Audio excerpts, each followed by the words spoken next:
গাছে অনেকগুলো গাব ধরেছে। এগুলো হলো বিলেতি গাব। খেতে খুবই পুষ্টি এবং হালকা মিষ্টি। তারপরেও পেড়ে নিয়ে আসলাম। আসসালামু আলাইকুম, সবাই কেমন আছেন? আশা করি সবাই ভালো আছেন। আলহামদুলিল্লাহ, আমিও ভালো আছি।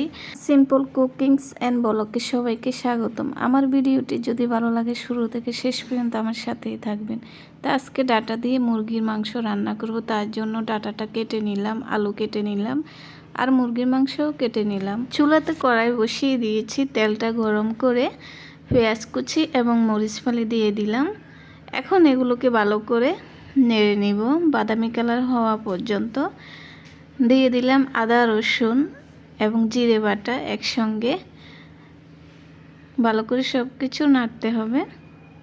আর দিয়ে দিলাম সামান্য পানি, যেন কষানো হয়ে যায় এই পানিতে। দিয়ে দিচ্ছি হলুদ গুঁড়ো, মরিচ গুঁড়ো, লবণ,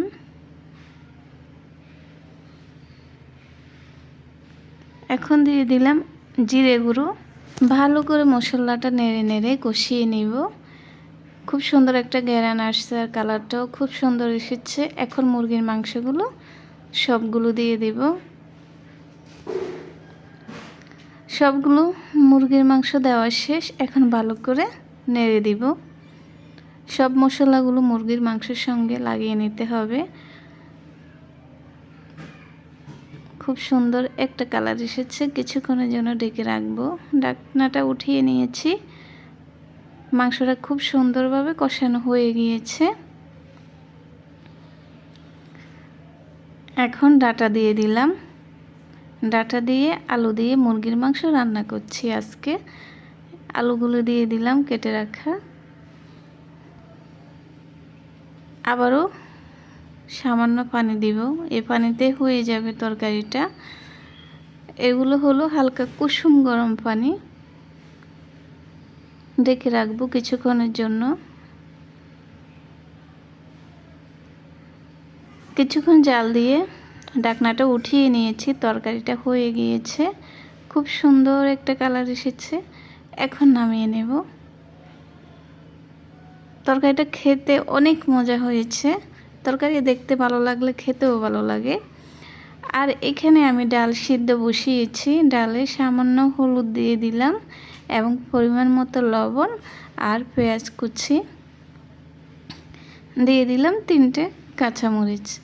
ডালে বেশি জাল খাওয়া যায় না, জাল পরিমাণ মতো দিতে হয়। ঢাকনা দিয়ে কিছুক্ষণ জাল দিলাম। এখন ডাল ঘুটনি দিয়ে ভালো করে ডালটা ঘুটে নিব। খুব সুন্দরভাবে গোটা হয়ে গেছে। এখন 2 টুকরো কাঁচা আম দিয়ে দিচ্ছি। এটাকে বলে আম ডাল। আম ডালটা আমার খুবই পছন্দ। খুব সুন্দর করে সিদ্ধ হয়ে গিয়েছে। এখন নামিয়ে নেব।